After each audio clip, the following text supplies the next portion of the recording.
अब मैं आनंद जी आपके पास आ रही हूँ। आप लोगों का स्टैंड जानना बड़ा जरूरी है। देश की बेटियों की चिंता तो सब करते हैं, लेकिन जैसे ही सीमाएं बदलती हैं, जैसे ही आप लोगों की भूमिकाएं बदलती हैं, सरकार से आप विपक्ष में होते हैं या विपक्ष से सरकार में होते हैं, सारे बयान, सारे आपके जो स्टैंड होते हैं सब बदल जाते हैं। एक नरमी दिखाई पड़ती है, क्यों? नहीं प्राची जी नमस्ते, ऐसा कभी नहीं है। चाहे पश्चिम बंगाल की राज्य सरकार की पुलिस का फेलियर हो, चाहे केंद्र की सीबीआई का फेलियर हो, चाहे महाराष्ट्र की महायुति सरकार के राज्य के पुलिस का फेलियर हो, जो फेलियर करेगा उसको सहना पड़ेगा, उसको धिक्कारना पड़ेगा। आज आप देखिए कि महाराष्ट्र में 14 अगस्त को एक घटना घटती है और 20 अगस्त को हज़ारों लोगों को सड़कों पर आकर आंदोलन करना पड़ता है, तब एफआईआर होता है। एक छोटी सी 4 साल की बच्ची के साथ अपराध होता है और उस अपराध को ये लोग बचाना चाहते हैं। जो राज्य में पुलिस या जो उनके नेता बैठे हैं, उनका एक हमारे यहाँ नगराध्यक्ष रहा, वो कहता है कि एक पत्रकार बहन को कि अरे आपके साथ थोड़ी बलात्कार हुआ है, आप इतना हल्ला मचा रही है, अफवाह फैला रही है। ऐसी मानसिकताओं को एक प्रकार से सजा देने की आवश्यकता है। इसमें न कोई राज्य सरकार, न कोई जाति, न कोई धर्म, अपराधी अपराधी होता है। हम तो कभी ऐसा नहीं कह सकते कि भैया अगर इस राज्य में इनकी सरकार है और वहाँ अगर अपराध हो रहे हैं तो ही दोषी है, हमारे राज्य में हो रहा है तो हम दोषी नहीं है। ऐसा कदापि नहीं होता है, हो ही नहीं सकता।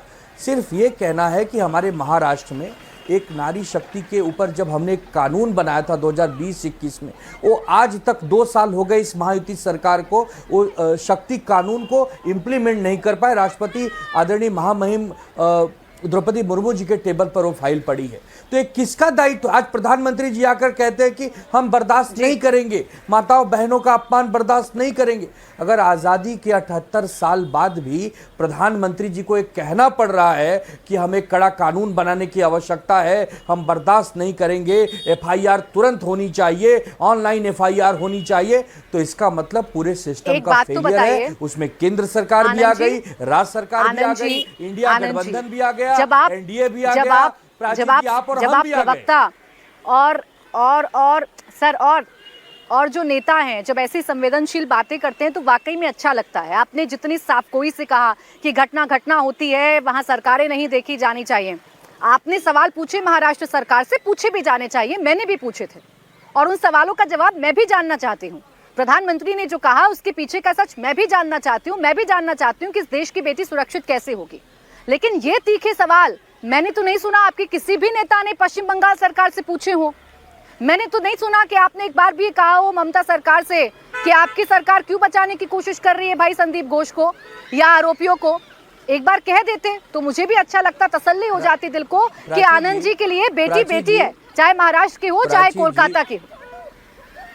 नहीं प्राची जी आपको जानकारी के लिए बता दूं कि हमारी पार्टी का पहले दिन से स्टैंड है कि जो मुख्य आरोपी है और उसके साथ जो भी मददगार है उनको तत्काल प्रभाव से सजा होनी चाहिए। और ये पश्चिम बंगाल के पुलिस का पहले दिन फेलियर रहा है। अगर आरोपी को पकड़ने में और उसको एफआईआर लगाने में देरी हुई है तो ये जरूर स्थानीय पुलिस के मदद के बिना संभव नहीं है, तो वो सब दोषी हैं। लेकिन चूंकि आज जब सीबीआई के पास केस है तो हम उम्मीद करते हैं कि इसमें राजनीति न होकर सीबीआई तुरंत एक्शन ले। सीबीआई सारे शब्द कैसे बदलते हैं ना आनंद जी। वहां महाराष्ट्र सरकार आरोपियों को बचा रही है और यहाँ पश्चिम बंगाल पुलिस आरोपियों को बचा रही है। ये पुलिस किसके अंडर आती है ये तो आपको पता होगा, गृह मंत्रालय किसके पास है ये तो आपको पता होगा। तो ये जो अंतर हो जाता है ना शब्दों का आनंद जी, ये थोड़ा सा दुख देता है, दर्द देता है और समझ नहीं आता कि बेटियां कैसे सुरक्षित होंगी। अब मैं जरा धीरेन्द्र जी के पास जाने दीजिए, धीरेन्द्र जी के पास। हाँ बोलिए जी ममता बनर्जी करिए, कंप्लीट करिए जल्दी। भार संभाल रही हो और चाहे देवेंद्र फडणवीस हो, दोनों गलत है।